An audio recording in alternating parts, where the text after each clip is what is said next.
So everybody's been talking about Classic Plus lately. Classic Plus here, Classic Plus there. That's why I thought that we take it in the other direction today and we go back to the roots both of this channel and WoW in general with the 0.5.3 alpha. What you're seeing on your screen here is the old character creation screen with some of the races and classes that I'm showing you.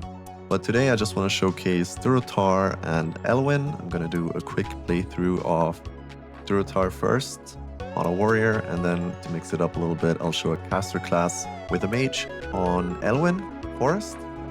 And the first thing we can see here is that the game doesn't actually look that different to what we got in 2004 or 2005, depending on if you live in the US or the EU.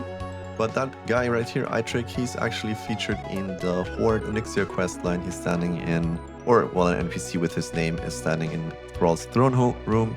He's the guy that has you kill Red Blackhand to get your trinkets as a horde as well, Blackhand's Breath, for example.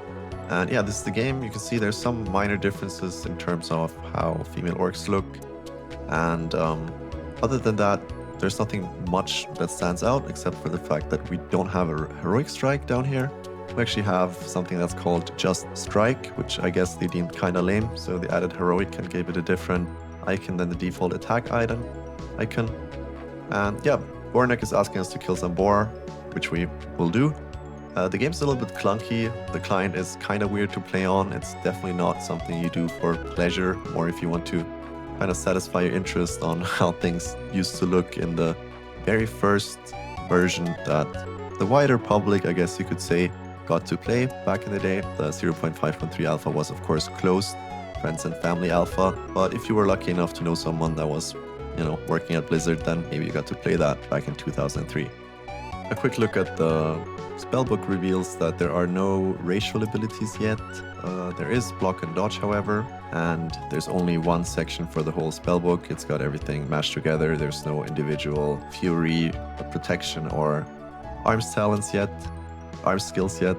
And you can see the reputation system is also working, from what I can tell. Here's the skills, which has some interesting tidbits, combat maneuvers, not sure what that actually does, as well as all the skills. You'll be interested to see later on when I play as a mage that there are also skills for magic. So there is a frost skill, there is a fire skill, and an arcane skill, which a remnant of that is still found in Shadowfang Keep to this very day.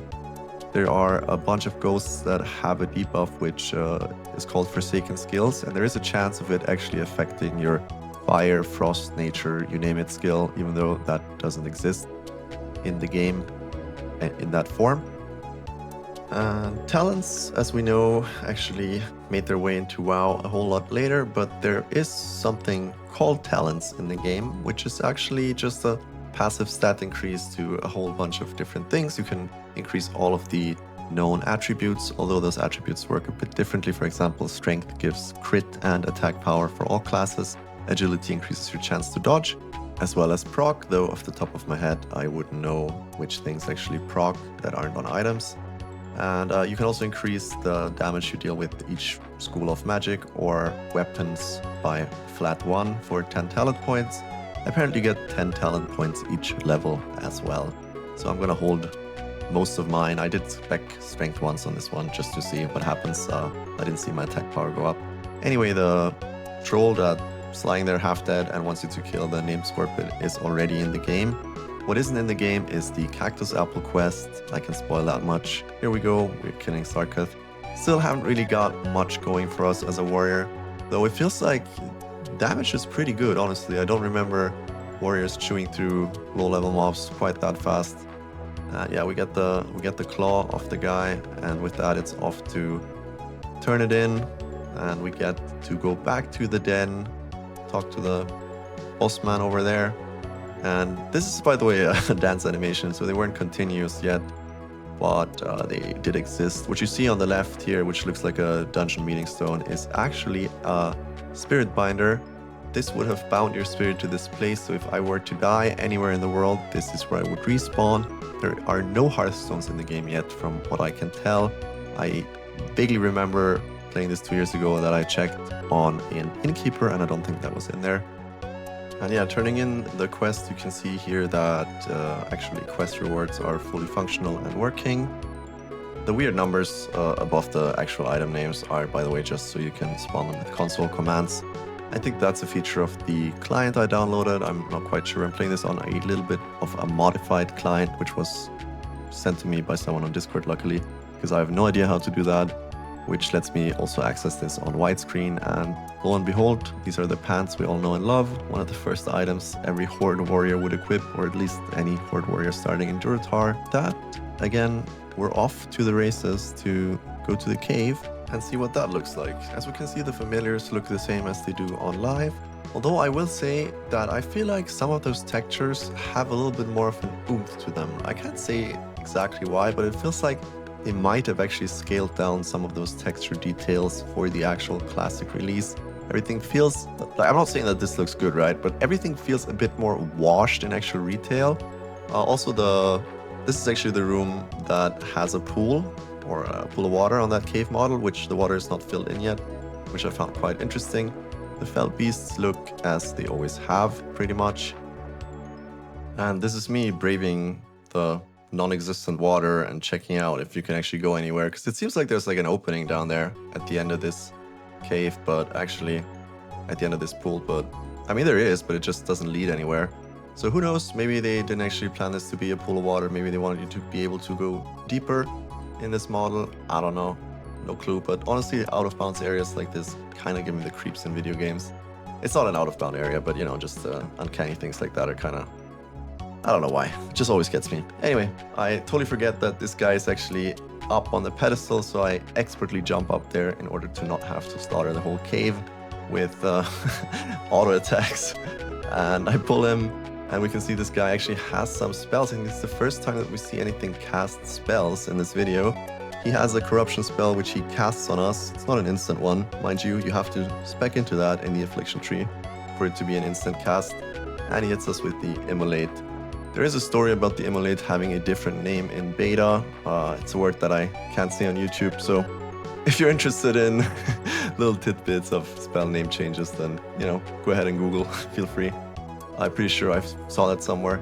With that being said, we're heading back, and we're almost done with the Durotar side of this video. I just wanted to show a couple more things here, such as the /who list, which shows that I'm the only one on Horde side currently playing on the server, which tells you that it's not super popular. As I said, it's not really a pleasant playing experience, but if you're interested in seeing all the old stuff and you want to help me make a 5-man Deadmines run reality on the alpha version, then I'll have the Discord or the link to the server in the description. Feel free to check it out. I would love to see more people actually try this and also give me their thoughts on it. Here we see all the spells that the warrior trainer can actually teach us in the Valley of Trials. One of them is Charge, and interesting enough we see Kick here, which works just as the Rogue's Kick. It interrupts the spell and deals 8 damage. So yeah, warriors used to have a kick spell, who knew?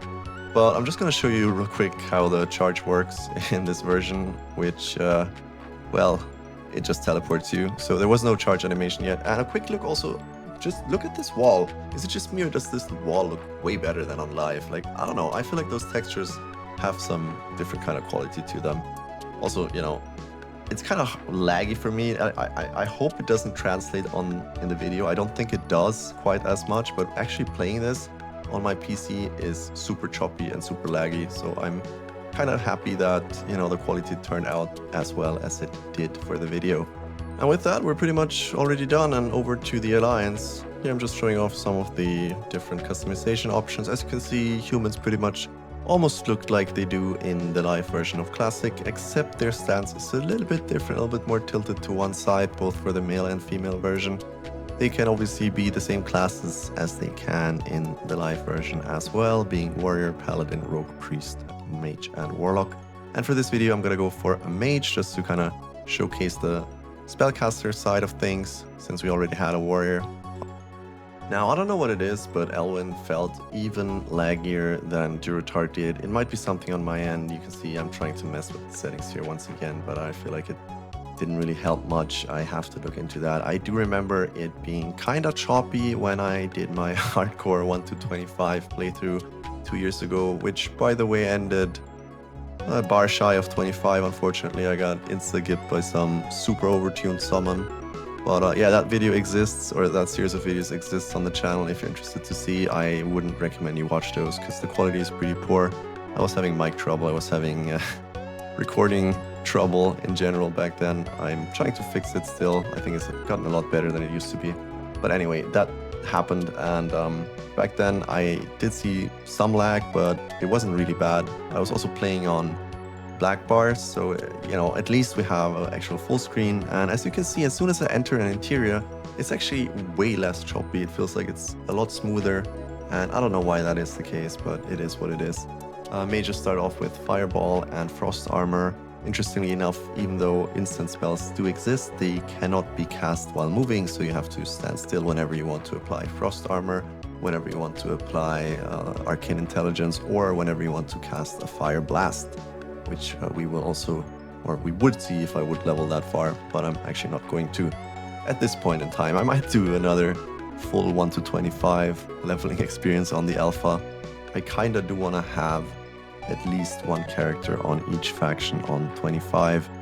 As per my agreement with the hardcore run, I did delete my level 24 Undead Priest when he died, so that one doesn't exist anymore. It looks like I have never played on here before, but I did almost have a character on max level. Yeah, also, obviously, I should mention that 25 is the max level for this version. I should probably have mentioned that before at some point, but yeah, that's what it is. You can level up to 25, and here we see Khadgar actually making an appearance as the Mage Trainer. He does have a different name, but I think that's Khadgar's model if I'm not mistaken. Yeah, that's pretty much all the spells that he can teach us. Frostbolt and Conjure Food. Frostbolt does deal almost twice as much, or actually twice as much damage as Fireball for only 15 more mana, 40 mana opposed to 25. And here I just wanted to show you the old model for the Defias, which you can still see in the Dead Mines for the Defias bodyguards. On the first boss, the Ogre boss, he's flanked by 2 of those guys that use this model, which also interestingly in the back you can see one of the chests. And man, I don't know, I had like a fascination with these chests ever since I first played Alpha. If you ask me, they look a lot better than they do in the retail version. I mean, in general, what you will notice is the lighting in the alpha is way different. That's because they also wanted to implement a survival system. You needed to craft torches to venture out in the night, stuff like that. So, you know, the light and shadow differences were more pronounced in the alpha than they were in the actual classic release. As you can see, you know, the chest, like, I don't know. It looks a lot better to me, but maybe I'm tripping. Anyway, we open it, and here we can also see the first instance of Alliance favoritism all the way back in the alpha that was already in the game, because my mage already found 2 pouches and my warrior had 0 at that stage. He actually left the starting area with 0 pouches altogether. There's not really much to be said about the Elwynn or the Northshire quest for that matter, except that you have to actually kill laborers and workers for the final quest in this stage. You know, in the live version, you kill first the vermin, then the workers, then the laborers, but here you have to also kill some more workers on top of the laborers for the final step. So it's a couple more mobs that you gotta kill. But all in all, I feel like you leave the starting area with more or less the same amount of experience, even though there are some quests missing, like melee scrapes are missing. It's not in the game. But Garrick Padfoot actually is, and we're taking him out here quite easily, as well as his little Defias-stuck bodyguard. And with that, we're pretty much done in Northshire. It's a quick 25-minute adventure, I guess, all in all, given the jankiness of the system. And I just want to show you a quick look at Goldshire, some of the key differences that I noticed right off the bat, as well as the full skill tree, the full spell tree for the Mage Trainer. And here's one more interesting thing as we walk into Goldshire. We actually found the frayed rope. That's the ugly brown level 3 gray rope that everybody gets if you place a caster and probably equips in the starting area. But it has a different model here. It has the same model as one of the tailoring recipes I think you can make. Anyway, Marshall Duggan, our boy, he's looking the same as always, fresh as always. In the back on the left, you can see Remy 2 times. He's in the game. He has you collect the gold dust. There is also the binder for Goldshire in case we die. That's where we would respawn. So one more thing, William Pestle, the guy that has you brew the love potion for the 2 lovers on the separate fields in southern Elwynn, actually has Marshall Haggard's model, Marshall Haggard from the East Vale logging camp, the guy that helps you out with the warrior quest as well as with the Legend of Stelvan.